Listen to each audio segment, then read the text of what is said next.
রাস্তায় বেরিয়ে আসলাম আমাদের শুটিং স্পট থেকে। আসার পরে দেখতে আসি একটা আপা পিঠা বিক্রি করতে আসছে, কিন্তু এইখানে কোনো লোকজন নাই তেমন। বাড়িঘর আছে তাও আবার দূরে দূরে, কিন্তু রোডের একটা সাইডে। আমি প্রথমে দোকানটা দেখে খুব অবাক হইলাম যে এখানে কোনো লোকজন নাই।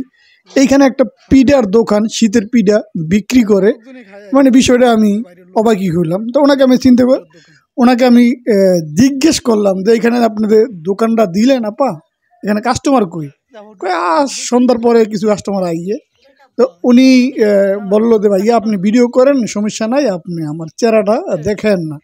তো আসলে এটা গ্রামের মহিলারা এবং ওনারা অনেকেই আপনারা জানেন যে পর্দাশীল থাকে। আসলে কি বিষয়টা মানুষকে ওনারা ক্যামেরার সামনে ওনারা আসতে লজ্জা পায় এবং মানুষকে সেটা দেখায় না কখনো। তো আমি ওনার চেহারাটা আর দেখাইলাম না। তো এই যে ভর্তা, শসা ধন্যা শুটকি পত্র কত সুন্দর। দাঁড়া আমার একটা পিঠা দেন, একটা পিঠা দেন। তখন আমি ওনারে বললাম যে উনি ভর্তার নামগুলো বললে যে আমি ঠিক আছে আপনি ভর্তা আমার দেন। পরে উনি বললো ঠিক আছে আমি 3টা থেকে আপনার ভর্তা দিতে আসি। তো এই উনি ভর্তা দিতে আসে।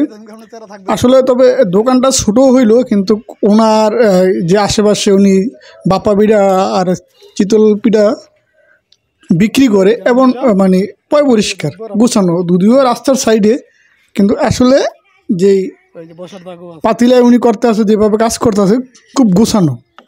তবে গ্রামে একটা জিনিস যে অনেক ফ্রেশ জিনিসগুলো পাওয়া যায়, কারণ অল্প জিনিস ওনারা তৈরি করে এবং সেটা ভালো করেই ওনারা মানায়। তা আমি 3টা ভর্তা আমি এক এক করে আমি এখন মুখে দিব। তো আসলে আমরা এটা মুখে দেওয়ার পর আমি যেটা বুঝলাম যে আমরা শহরে যেরকম এই ভর্তাগুলো খাই তার থেকে মানে অনেকটা আলাদা। যেরকম শসার ভর্তা, এটা মুখে দিলাম, শসার একটা ফ্লেভার আছে।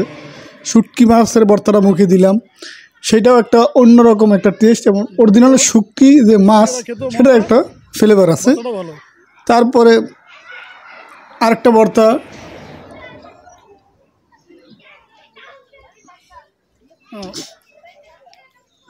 এটাটা মজা আছে এবং ভর্তাটা খুব মজা খাইতে।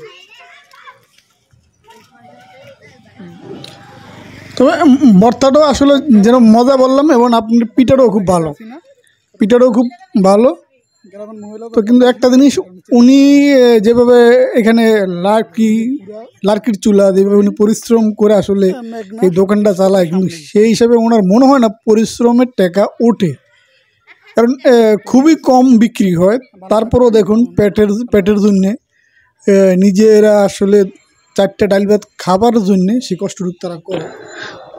তারপরও তারা দেখুন 4টা ডাল ভাত খাওয়ার জন্যে নিজেরা আসলেই যে যেমনে পারতে আছে যে নিজের সংসারটা একটু ভালো রাখার জন্যে, নিজেদের সন্তানদেরকে একটু ভালো খাবারের জন্যেই কিন্তু তারা এই কষ্টগুলা করে, যদিও কাস্টমার তেমন একটা নাই। তো এই জিনিসটা আসলে খুবই ভালো যে না বেকার বৈশা নাই, যে যাই হোক যাই আসে সেটা আমার সংসারে উপকারিত হবে এবং আমার বাচ্চাদেরকে একটা কিছু তারা খেতে চাইলে সেটা তাদেরকে আমি কিনে দিতে পারবো। সেই উদ্দেশ্যেই ওনারা এগুলা করে এবং সেই উদ্দেশ্যেই ওনারা সে আশাই এই দোকানগুলো ওনারা এখানে করার চেষ্টা করে। তো আশেপাশে আরও 2-3টা দোকান থাকলে হয়তো বেচা কিনা ভালো হইতো, তো ওরকম একটা বেচা কিনা নাই। তো আমি যাই হোক, আমি চিতল পিঠা খাইলাম, বাপা পিঠা আমি এখান থেকে ওনার থেকে নিয়ে যাব। তো উনি আবার বললো একটা কথা যে আপনাদের এখানে যে শুটিংয়ের লোকজন আছে ওনারা তো অনেক সময় পিঠা আপনারা কিনেন, যদি পিঠা কিনেন তাহলে আমার এখান থেকে আপনারা নিয়েন। আমি বললাম যে আমি অবশ্যই আমাদের যে ম্যানেজার আছে তারে বইলা দিমু যে আজকে সন্ধ্যার যে নাস্তাটা সে ধরনের পিঠারই দেন আমাদেরকে দেয়, এবং যে পিঠাই যে সে কিনে। তো এই যে ওনার থেকে যে পিঠা নিল কিংবা আমার ম্যানেজারকে আমি বলবো, এবং অবশ্যই সে এখান থেকে পিঠা নিবে, এবং সেই ভিডিওটা আমি আপনাদের পিঠা খাবারের ভিডিওটা আমাদের শুটিং স্পটে আমি পরের ভিডিও যদি আপনারা যদি দেখতে চান সেটা কমেন্টসের মাধ্যমে জানাবেন। অবশ্যই আমি সেই ভিডিওটা তাহলেই আমি আপনাদেরকে দেখাবো এবং সেই ভিডিওটা আমি করব এবং সেটা আমি আপনাদেরকে দেখাবো। ঠিক আছে, তো আজকে এই পর্যন্ত। সবাই ভালো থাকবেন, আমার চ্যানেলটি সাবস্ক্রাইব করবেন। আর আমি আসলে একটা কথা বলি যে আমি শুটিংয়ের ফাঁকে ফাঁকে যখন আমি ফ্রি থাকি তখন কিছু অসহায় মানুষদেরকে আমি রাস্তায় তাদেরকে কিছু খাবার দেওয়ার চেষ্টা করি। সেই ভিডিওটা আপনারা অনেকেই দেখেন। এটা আসলে আমি সবসময় দিতে পারি না, যখনই আমি ফ্রি থাকি তখনই এই মানুষগুলোদেরকে মানে রাস্তায় যখন টাইম পাই একটু বের হই এবং যে সামনে পড়ে তাকে একটা খাবার আমার সাধ্য মতন তাকে একটা খাবার আমি কিনে দিই এবং তাদের যে পছন্দের খাবার সেটাই কিনে দেওয়ারই আমি চেষ্টা করি। তো সবাই ভালো থাকবেন, আমার জন্য দোয়া করবেন।